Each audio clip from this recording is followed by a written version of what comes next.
Obviously going to do a quick spec run through before we do anything else. So just to remind you, if I haven't mentioned it already, it is a 2011 Land Rover Discovery 4. It is the SD V6 model, so obviously the diesel V6, it's twin turbo units, and this is the SE trim, so it's right smack in the middle of the lineup. So starting with the average mileage, you're looking at 8.8 liters of diesel per 100 k's, which is really not too bad.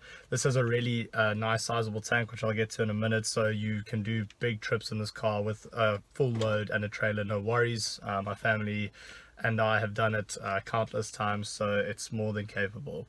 If we're looking at the top speed, which is really not what you should be looking at a car like this, but if you like to know, it's 180 k's an hour. That's what the rating is. I'm sure it can maybe even do a little bit more than that, but it's a big square SUV. I mean, what more can you expect? And the 0 to 100 k's an hour time is 9.3 seconds. I reckon you could probably get even under that. It feels more than that because this car's got a lot of torque, but I mean, it gets out of its own way just fine for moving through traffic and even on the highway. It's got a 3-liter V6 turbo diesel. It's generally thought to be a fairly simple engine, and it works pretty well. It's got a lot of torque, as I mentioned. The gearbox is a 6-speed automatic, traditional automatic. So that means it's got a torque converter. It's just very general. It does its own thing and it keeps out of your way. It's got a maximum power of 183 kilowatts in horsepower. That's 245 horsepower at 4,000 RPM. And the maximum torque is 600 Newton meters at 2000 RPM, and that's really what you're looking for with a car like this. Big torque. It's not going to need a lot of horsepower in my opinion.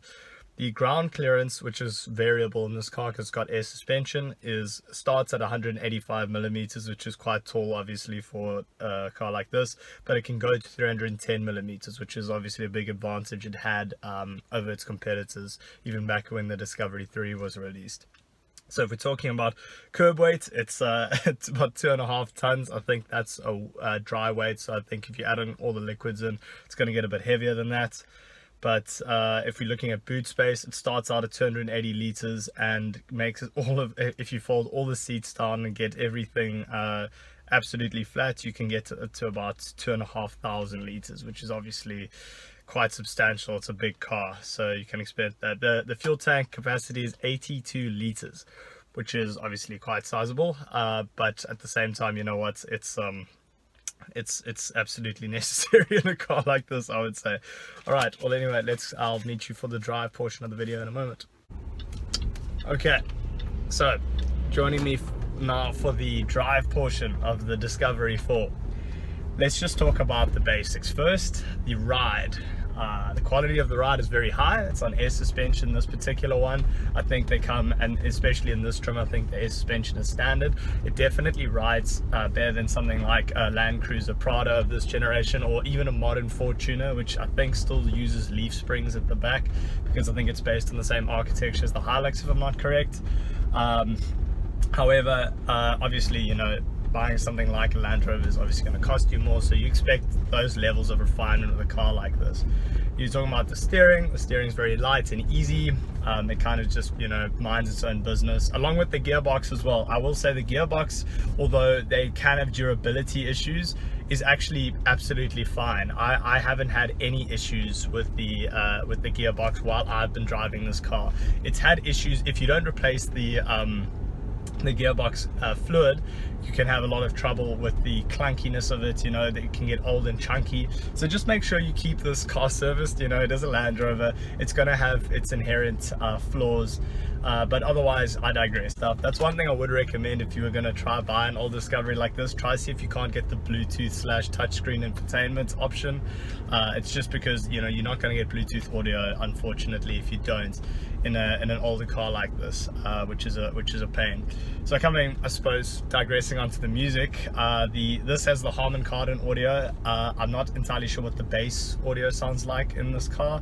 I've only ever driven this one, but when cranked up, because it's not exactly that well tuned at the lower volumes, it's kind of, you know, you don't really get much out of it, but once you really start moving it up and start controlling it a little bit higher, it's quite a good audio system. Don't expect to be blown away by it, but it's definitely plenty for a car like this.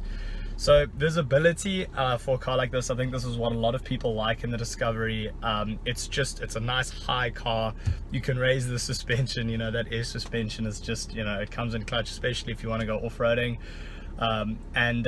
Everything is just completely visible. Nice big mirrors everywhere. You do get obstructed by the middle seats pillow if you're looking directly back, but you can still see plenty of other spaces around you, and all the pillars are relatively thin still for this generation.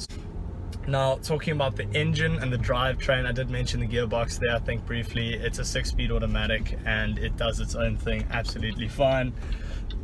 Absolutely nothing to worry about in terms of the, you know, it just stays out of its own way. It's just a classic automatic, so it does its own thing perfectly fine. The engine pairs with it really nicely, I find. There's not much jerking. The throttle mapping is really good, so it kind of just moves on, and it just makes things easy, which is exactly what you would want in a car like this. So I think that they really nailed that. In terms of reliability issues, that's not really for me to say, I suppose, because your mileage may vary from Land Rover to Land Rover. If you've owned Land Rovers in the past, you know they can be a bit of a hassle, and they can break on you if you really don't look after them.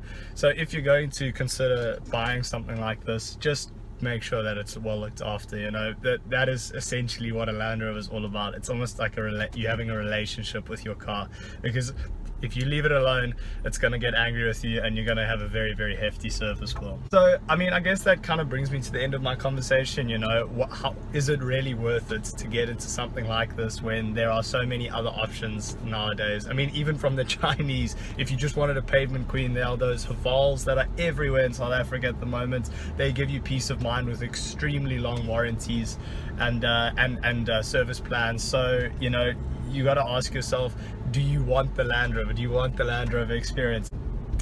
So anyway, guys, if you liked what I did today with the car review, maybe drop a comment below and tell me whether you'd like more of a quick car review, especially for older cars like this that I'm typically reviewing these days, giving you more of an ownership perspective than anything else.